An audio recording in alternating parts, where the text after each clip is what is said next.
Hello, everyone, and welcome back to the Modern Moms Roadmap to Balance podcast. Today, my guest is Sana, and she is a licensed professional counselor and a dedicated mom to a baby girl.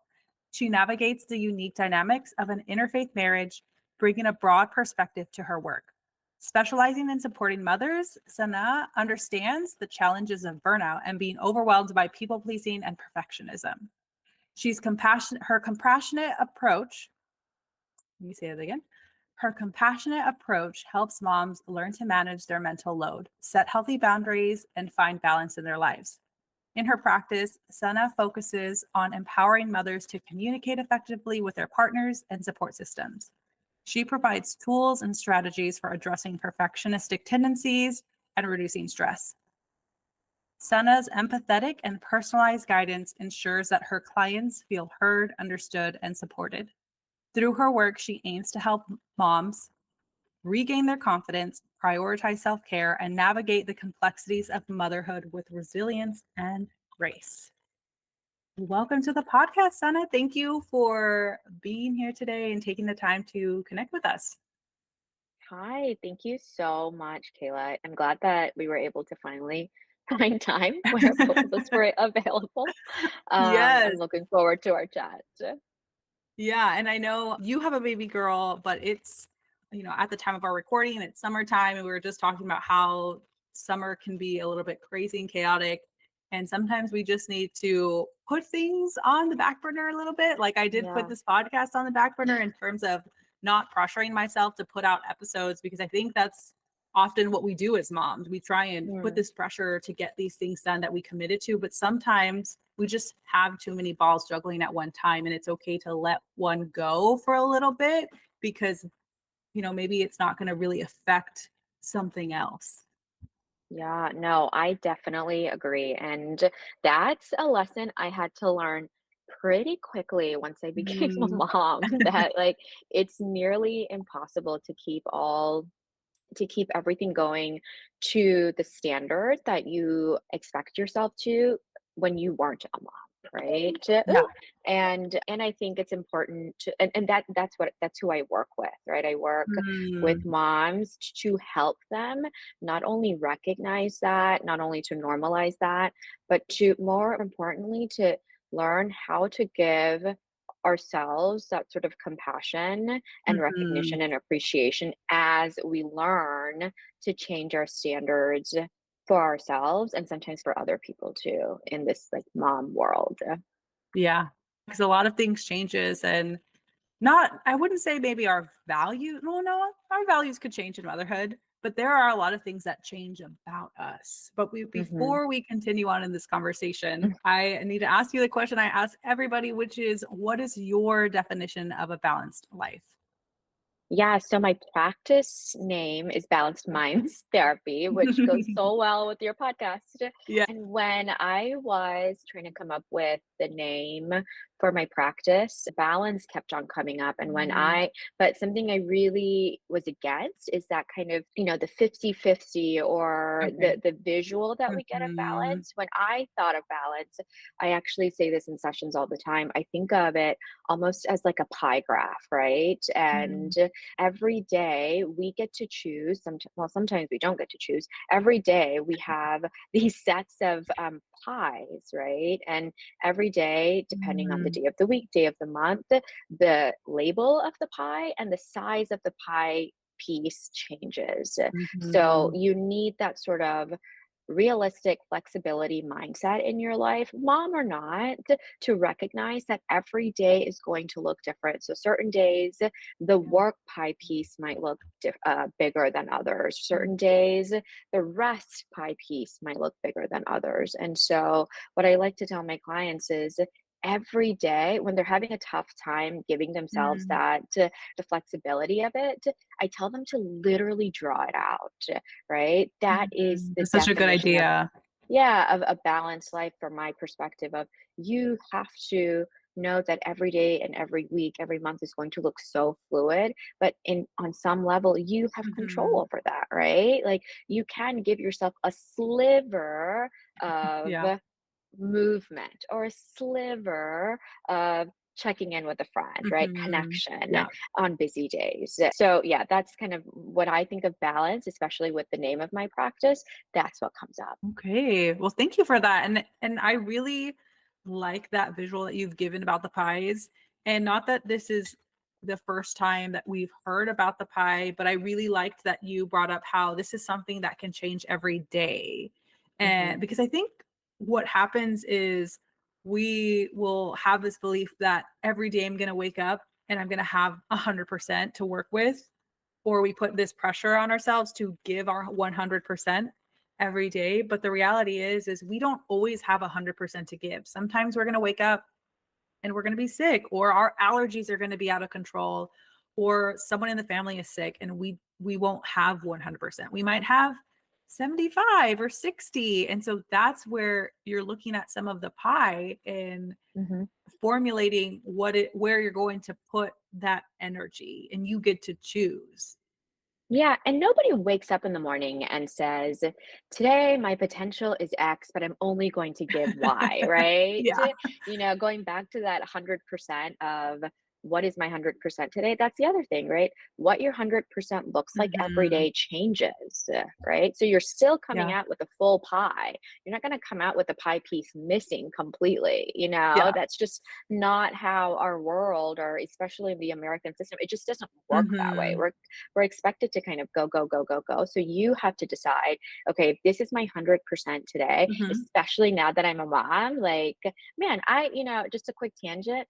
I used to be like so busy before I was a mom. And now when I reflect back on it, I was like, I had a ton of downtime. Like that feels so subjective and just like a long, Yeah. so that those but those days I remember I just had more Mm, calls, or I would both my values and priorities were different. So I yeah. still felt fulfilled and accomplished and tired in some ways, but now with a human that you're Mhm. taking care of, it's like, wait, it just looks completely, completely different of what that Yeah. 100% is. Mhm. I think what probably happens is, as when we become mothers, our time is so much more precious than we viewed it before becoming moms. Like, yes, we know that we only have so much time, but it's almost as if when you become a mom and then also when you get a little bit older, time just feels like it's going by so much quicker. So then you're like, oh my gosh, I have to savor this time. I have to use this time wisely and for what is actually important to me. Oh, 100%. I agree. And, my daughter, she was born in December, so it goes with the calendar Oh year. my So gosh. that Yeah. makes me feel like it's easier for me to be like, wow, this year is going by so fast. Yeah. And not only, and then I don't know if you do this, I'm sure you do, but I tend to like, we have this shared family album of just pictures of Mm. my daughter. And we tend to sometimes go through like her newborn pictures. And I Oh just, yeah. sometimes I'm like, "I can't believe that was just December," and sometimes it feels Mhm. like a different lifetime, and that Oh yeah. time passage, just that perspective is so different now. Like, daily and Yeah. also long term, for sure. Oh yeah. I mean, that newborn stage is like it's a whole thing in and of itself. Yeah, It's like, I how don't did we know. survive? No one has the answer, and nobody needs to have the answer as long as we, like, push past that stage Oh together as a yeah. community and a society, like, "Yep, that was of the past, we don't need to discuss it." And Oh so, yeah. but Yeah. yeah, it's wild, and, you said something about, like, our time is so precious. I think along those lines, energy is now so much more precious, right? Because Mhm. my daughter, she's not moving yet, like she's not crawling yet. And I'm Yeah. just waiting for the day where she starts crawling. And I'm like, man, my time and energy is going to look so different then, Mm. because then it becomes even more about like keeping her safe. So it's Yeah. just interesting how this mom, and before I became a mom, I would work with moms, but not intentionally. It just, they happened Mm. to be mom clients, but they Yeah. weren't, I wasn't marketing myself towards moms.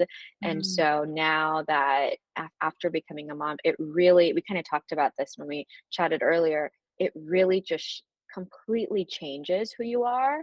And you Oh don't yeah. know, it's so hard like, now what I know about being a mom, I thought I knew pre-mom life, and I really didn't. Yeah.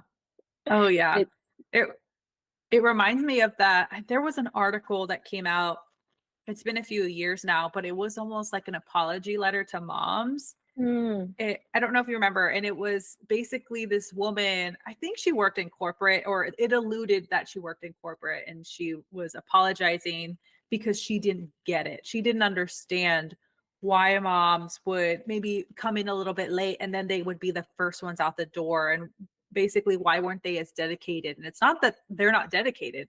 They're juggling things, and just because they're leaving first thing as soon as they can doesn't mean that they're not doing work at home. It doesn't mean yeah, that they're not maybe later coming back to the office. Not that I'm saying that you should. You absolutely should not. But yeah, we yeah. don't know what else is happening for these women who come in a little bit late and then leave as soon as they can. Yeah, after I became a mom, I sent an apology text to one of my friends who had become a mom a Mm, year before. okay. Like her child is exactly a year older than my daughter. And I was like, man, I just didn't get it. You know, you ask the Mm, questions that you think you're supposed to ask, and you do the things that you kind of mm, see yeah. what like you hear about in movies and in books and you kind of like hear in passing, but I just wasn't asking the right questions, you Mm, know? yeah. And of course it's like you don't, like you said, you don't know until you know. And it since becoming a mom, what I will say is I am just so impressed and humbled by how kind other moms are to me, whether it's in my personal life, whether it's Mm, even my clients, whether it's, on social media. Everyone is, because I think moms know how hard it is to be a oh, mom. yeah. And so it sometimes brings me to tears just how sweet Mm, and kind and empathetic this community is. yeah. I mean, we're all really strong people to be moms and to have gone through this journey. It's definitely not for the faint of heart, and Mm, you have to be dedicated. yes, yes, I'm definitely learning that. Yeah, and so it's been humbling for sure. And I don't know if you were like this when you first became a mom. I know you're a mom of multiples, but I am also not the type of mom I thought I would be.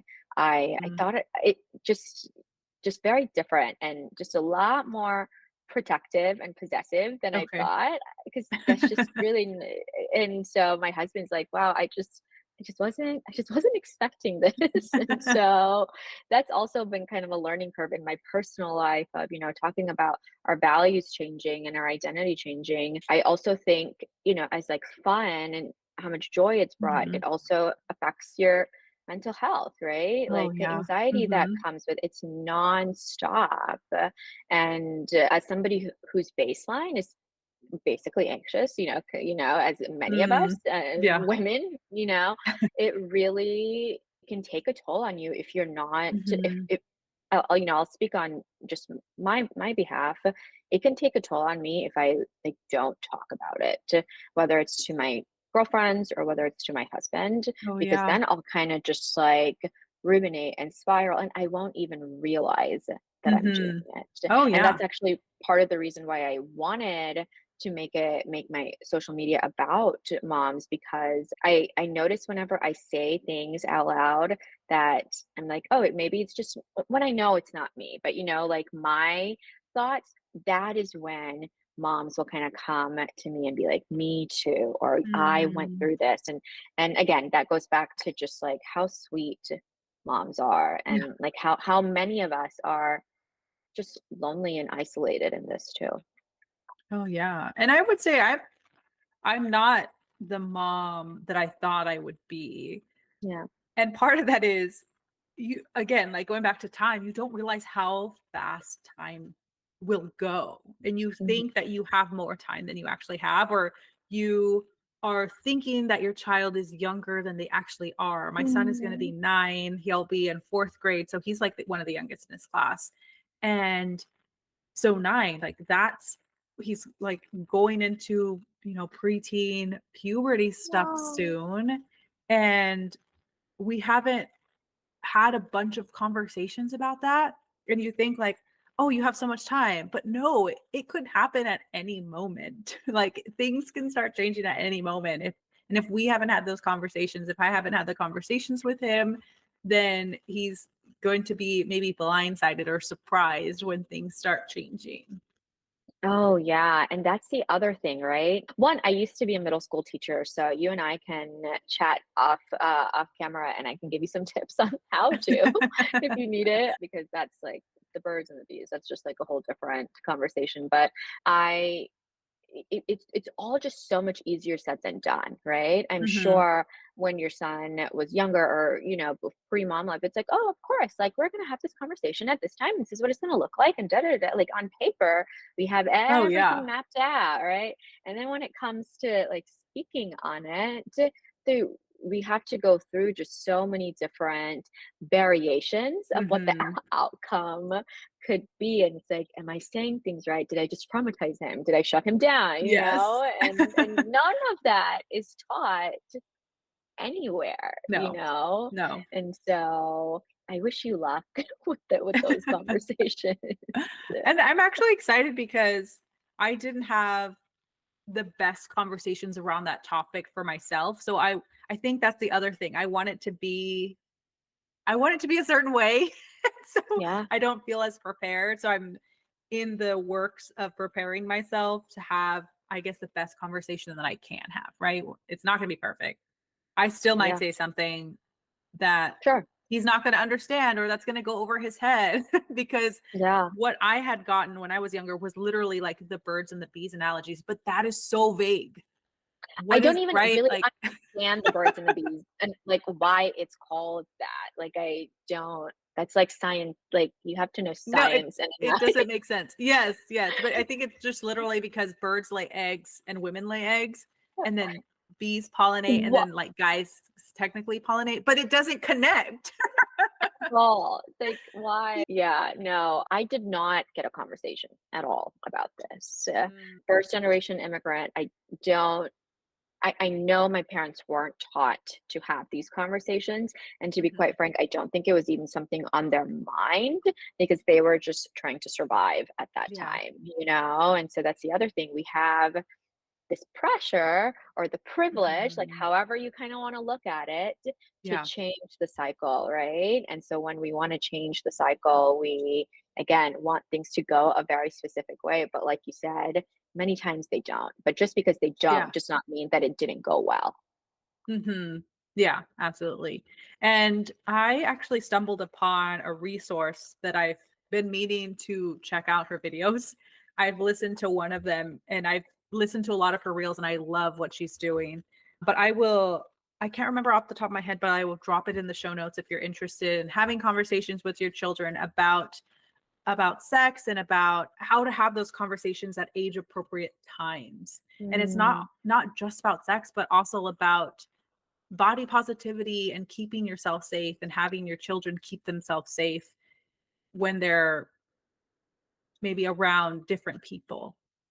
Oh, I love that. I would like that as well. I mentioned earlier I used to be a teacher, and so I would have those conversations a lot, but I was not Mhm. taught how to have those conversations. Yeah. And just learn as you go. Like, does this make sense? Does this not? And I now as a parent, I don't like I can only imagine what their home life was like for them to come to, their writing teacher and talk out their Mm. concerns because that is as in seventh grade, which is like the peak of Yeah.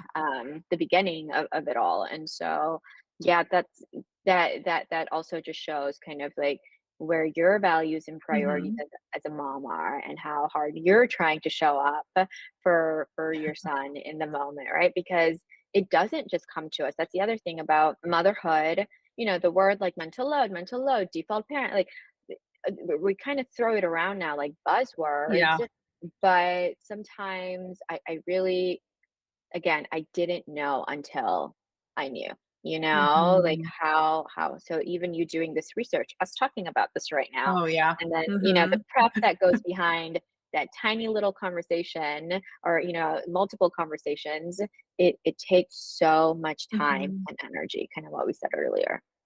Yeah. And lucky for me, I breastfed all my children. He's the oldest, so he saw me doing these things. So Oh, we've right. Yeah, yeah, had yeah. conversations. We've started having conversations about different things. So I know that that helps. Like he has a foundation, and my husband is also a rancher, so he has seen, stuff in nature. So Sure. this is not, it's not going to be a total surprise. And I think that's where some of the pressure is let off. Like I know my Yeah. son knows some of this stuff already. Translating this into like human connection. Yeah, and just like this is about like a conversation between a child and his Mhm. parents about something that is important in our world, and how can we educate and create that safe space. And Oh so yeah. I'm so sure that you're going to go in with so much safety, and it's going to go so well. Yeah, I hope so. I mean, I know this conversation and these conversations really set the stage for, will our children trust us when they're starting to get older to ask us certain questions about anything? Like, are they going to trust us to come to us instead of going to their Mm. friends or looking for stuff online, that we're going to give them the right answer and not like beat around the bush about stuff? Yeah, and I think that's so I'm so glad that this topic even came up, because I think we keep we start that sort of connection and safety at such a young age, right? You started that bond with your son Hmm. at like when he was months and days old. Can I turn to my mom and dad for safety, emotional and physical, right? Can I Yeah. let my mom know through my facial expressions that I'm uncomfortable, or I'm scared, or I'm happy, and I'm appreciating her? And, topics like this are, like you said, like so detrimental to whether or not they will continue to lean on you. Hmm. As they get older, they're kind of like going back to the balanced pie. Like, Yeah. you may be a sliver for a second and then go back to being a fourth, or whatever it may be. But the fact that they continue to come back home, Hmm. physically or not, but, just remember Yeah. that we are them. Like, we Hmm. love them. We will always be there for them. That's something I feel like that our generation as parents, we're trying so much more to do than Yeah. stereotypically our generation of parents, right? And that, Hmm. again, that has nothing to do with the amount of love that there is between a parent and child. It just has to do with all the other aspects of it, right? Yeah. Whether or not we're financially stable, so we have the time and energy to think about these things, whether or not we have the Hmm. knowledge to recognize the importance of Yeah. doing research and having these conversations, whether or not we have the resources to, even something at what we think now is simple as the internet, right? Yeah. Like, that's something Oh our my gosh. parents. Yes. Yes. And I mean, having access to this woman who is giving this education to help other parents have these conversations. Like, if I didn't have that, oh my gosh, we'd be trying to read books and no one has time for that right now. And where do you get these books? Like, what books do you read, Yeah. And so Oh yeah. yeah, just so much has changed for the better, or when it comes to the opportunity that parents of our Mhm. generation have that our parents didn't, that I think it can, of course it's great, but again, I find that with my, the moms that I speak to in my world, there's always that pressure of, will I do it perfectly? Because I Mm, have yeah. the opportunity and I have the resources, I should be able to do it perfectly. And, the answer to Mhm. that is, there is no perfect way of doing it. Like, there is no, Mhm. like, if you Google it, or if you look it up, or if you ask God or whatever, there's no Yeah. perfect answer to these questions, No, and there isn't. we start that narrative in our minds and continue on with it, and especially as moms. And that's where I feel like um, prioritizing your mental health can be so beneficial in motherhood. Yeah. And everything's also a learning experience. So say maybe you Hmm. said the wrong thing, or something didn't come out the way you wanted, or your child didn't completely understand. You can come back and say, "Hey, Hmm. you know what? I'm sorry. I did not explain this very well. Let's try again." And they're Yeah. going to appreciate that so much and learn from you modeling these apologies. and trying again. Oh, yeah, definitely. This idea of not in the example that you gave, it's not necessarily repair, but Mhm. acknowledgement, right? That there can be mistakes, there can be future conversations, there can be Yeah. edits, there can be add-ons, just like when you're in the real world, you get to do that. I feel like I used Mhm. to, like I said, I used to be a teacher, I think, in order to set certain boundaries and structure in grade school, kids are kind of taught it's either A, B, C, or D, right? And the truth of Oh, the yeah. real world is that it's never just A, B, C, or D, right? It's Yeah. A and then this and then that and then this and that Mhm. equals kind of what how the task or the goal went. And so Oh, yeah. it takes so much unlearning and relearning as adults for us to, for lack of better words, not give ourselves a grade on things. Yeah. Oh, yeah, absolutely. Because, yeah, you're right. We're almost taught, like, in those kind of standardized questions that there is going to be a black and white answer, when in the Mhm. reality, there's never really a black and white answer. There's always some gray in the choices that we make, whether we recognize that or not. Yeah, and there has to be, right? And we need to recognize the why behind why there needs to be gray, because we don't live in a world that is black and white.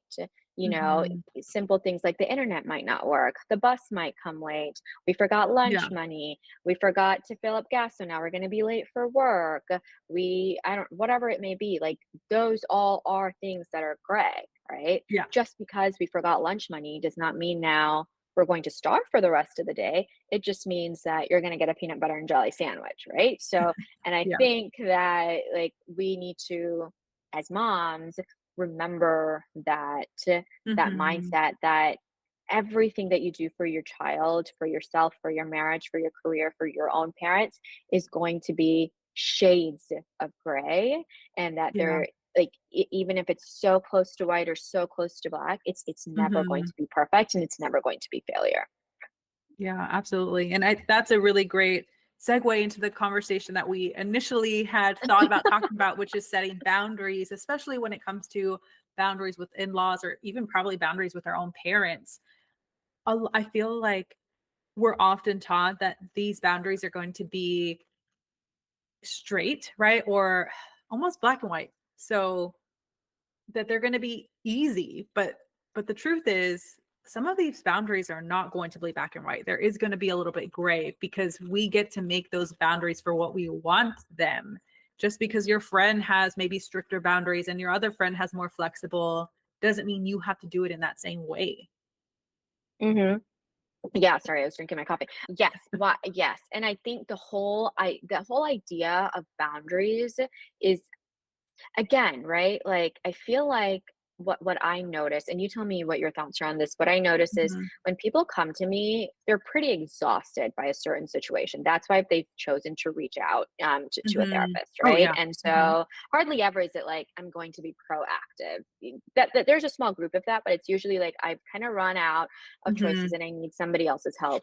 And so when it comes to the topic of boundaries, they're kind of on the other side of the pendulum of I gotta fix it. I gotta stop it. I Mhm. gotta protect myself. So, what Yeah. is the most structured, rigid, quick way I can make whatever's hurting me stop? And you kind of have Mhm. to bring the client back into the middle of, Yeah. you're okay. You have actually more control and more power. And the more you ground yourself in reality and in data of, you are, first and foremost safe right now, you can then think with more clarity, with more motivation, with more dedication Mhm. instead of with reaction, right? And so when Yeah. we're setting those boundaries, I really encourage my clients, whether it's with in-laws or not, to think a little bit more long term. Will the 2 week from now Sana be happy and content with the boundary, and the 2 month Sana and the 2 year Sana? And a lot of times I find that like it's like the 2 day Sana will be happy, and then the 2 weeks will be like, wait, is this sustainable, right? Yeah. Do you notice that in your clients when it comes to boundary setting, where it's like, I kind of got to fix it right now?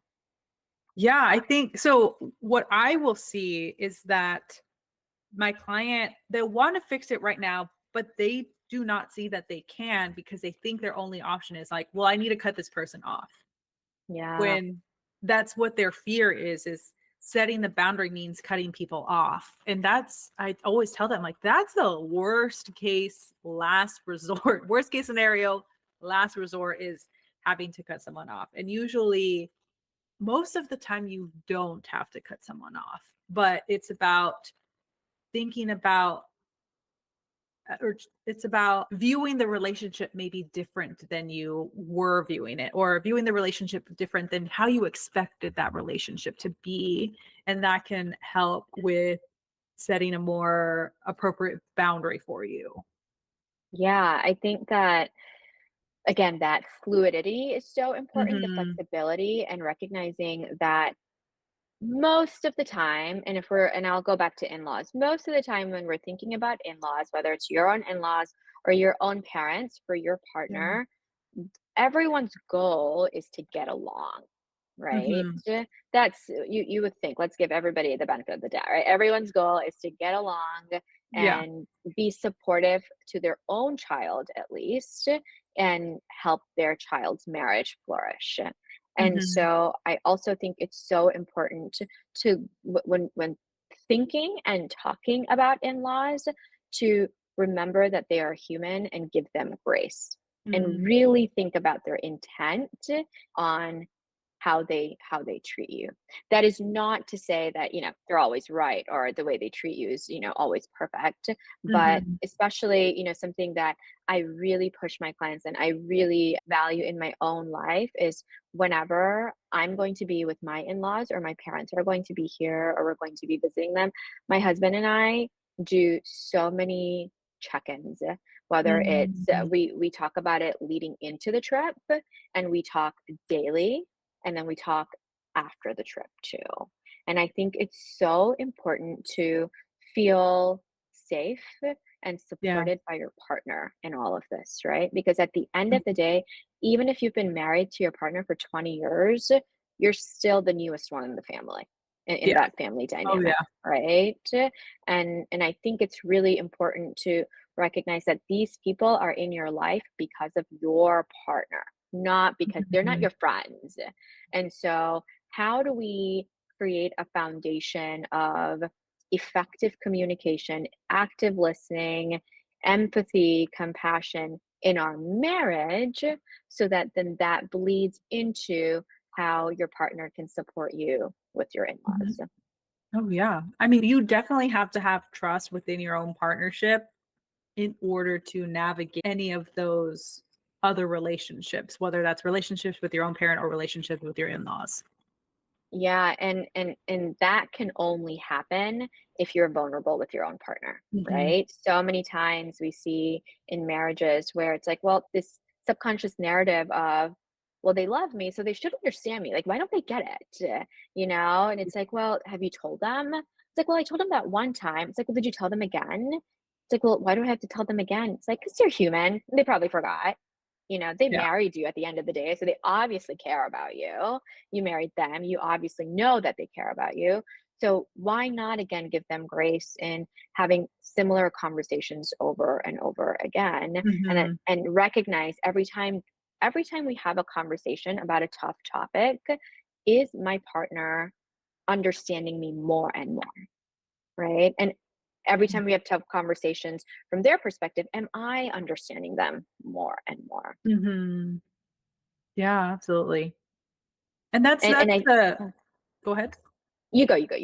Oh, that's part of learning about each other. You will never get to a point where you absolutely know everything about your partner. And that's what makes being in a relationship fun over time is continuing to learn about them. Yeah, and knowing that, I think that sort of curiosity, I think Mhm. people need to remember that it's okay to not know everything and it's okay that you're changing and Yeah. that's part of life's evolution. You're not supposed to be the same person at 20 at 40. That would be horrible. Like your like the Yeah. decision making with Oh, yeah. not be great. I think about my 20-year-old self and no, I don't want that for anybody, including, Oh, yeah. my partner. And I think going back to boundaries, when what the other thing that I think it's important to remember is when you're creating your boundaries, whether with in-laws or not, I also think it's really important to talk out or write down what are the specific Mhm. boundaries. Oh, yeah. Sometimes people will kind of be like, well, I just want them to be nice, or I just want them to get me, or why are they like this? But it's like, yeah, which is out of all frustration Yeah. and not Yeah. and feeling scared, right? But there's such vague statements. And I think Mhm. once we kind of boil and scaffold them down a little bit, then we get more clarity. Then we can talk to our partner. Then our partner can, give us their perspective. Then we can talk to either the in laws or your partner can talk to them about it. But if you're just like, hey, why are they behaving like this? It's like, wait, like what? And I think being more specific and understanding Mhm. your why, right? So really big, I'll share a little bit about me, was a really big boundary that I kind of set when I first got married was I wanted to spend time whenever I was with my in-laws. I wanted to spend time when I was with them, not in the kitchen. With Mm. South Asian women, my daughter-in-laws, it's Yeah. like, oh, why don't you go help in the kitchen?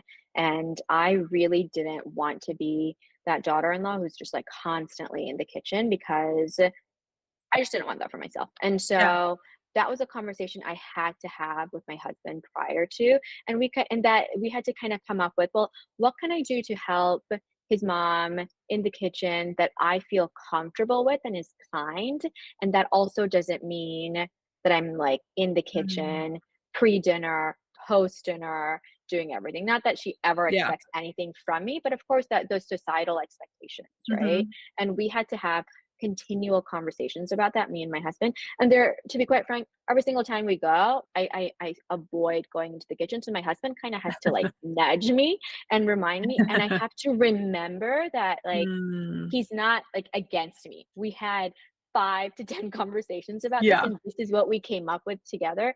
And then I'll kind of go. And of course, every time she's like, you're fine. And I go right back. I'm like, okay, I did what I was supposed to do, did my thing and, set my boundary. And now there's that Mhm. understanding between me and him. And she also now has data as to like what I like to do. And she's very respectful of Mhm. it. Yeah. And it's about figuring that out for yourself. Like that works for you, that might not work for someone else, Hmm. and that's okay. Your boundaries are going to look different. And sometimes the boundaries, I think what also comes up, what I notice with clients is they feel like every boundary has to be voiced, but some boundaries don't have to be voiced to the person. It's just a personal boundary that you make with yourself because boundaries are about you. They're Hmm. not about the other person. They're not about manipulating the other person to do what you want them to do. I think that's another fear people have. Like, Oh, isn't boundaries manipulating? no, as you know, of course, but there's two different types of boundaries. There's internal boundaries and there's external boundaries. Hmm. And sometimes the conversation to create an external boundary is just not appropriate, right? In some Yeah. cases, too, where you're not going to be given that safe space and that active Yeah. listening. And so you have to decide on your own, is this particular situation worth the internal or the external, right? And you have to decide. Hmm. And a lot of times, that's something, yes, my clients struggle with a lot where it's like, well, if I don't voice it, what does that say about me? If I don't like do what I'm supposed to do or what they thought I would do, what does that say about me? Am I selfish? And I always Hmm. try and tell them two things, right? One, there's a big difference between selfishness and self-care, right? With Yeah. selfishness, there's this intent of hurting somebody else. And a lot of times we get those two words mixed up because self-care is prioritizing yourself without the intent of hurting Hmm. somebody else, right? And the other part of this is I think it's important to remember that boundaries allow for growth, right? When things Yeah. allow for growth, usually part of the formula is guilt, right? Mm, Especially in boundaries, right? When we're yeah. growing, when we're trying new things, we're putting certain things behind us. And that can bring up a lot of guilt of, am I, again, going Mm, back to, am I being selfish? And so I mhm, always say guilt is part of the formula when you're setting boundaries. So just because you're absolutely. feeling guilty, that does not mean you're doing something wrong.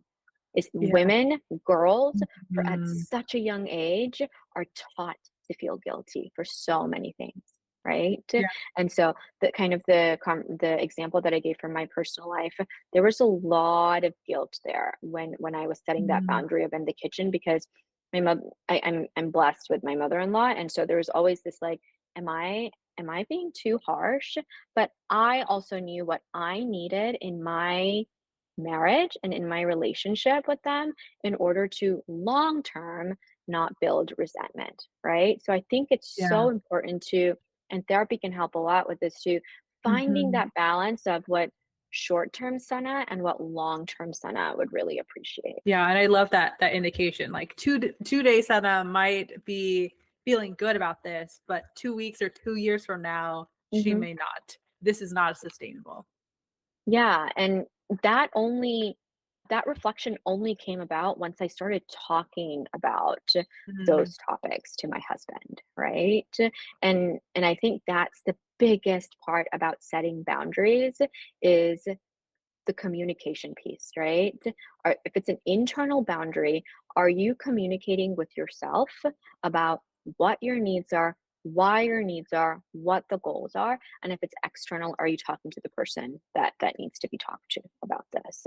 So yeah. many times that piece is kind of avoided because it requires so much vulnerability, even if it's within ourselves, Mhm. because Oh, yeah, it it does. takes so it that's sometimes for me even Mhm. harder than talking to somebody else because it's like, oh, just like just do it already. But it's like you have to break it down in order to understand your needs. Yeah, absolutely.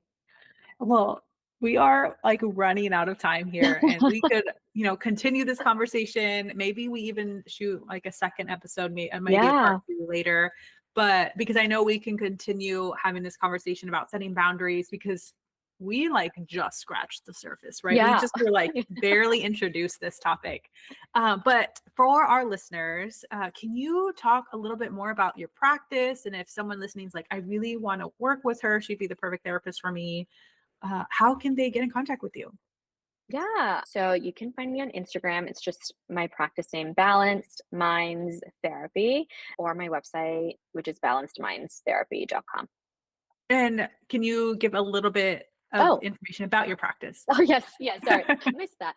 Yes, so I, currently work with moms who struggle with this trifecta of perfectionism, people pleasing, and poor Mm, boundaries, right? And when I say perfectionism, it has nothing to do with how I look or how my desk is organized. It has more to do with how you want others to view you, right? So this pattern of yeah. consistently setting really high expectations for yourself that are unrealistic to attain consistently. It has this fear of making mistakes, fear of delegating things to others because we're thinking an all or nothing mindset. And if Mhm. I delegate things to others, what does that say about me? Because why can't I handle everything?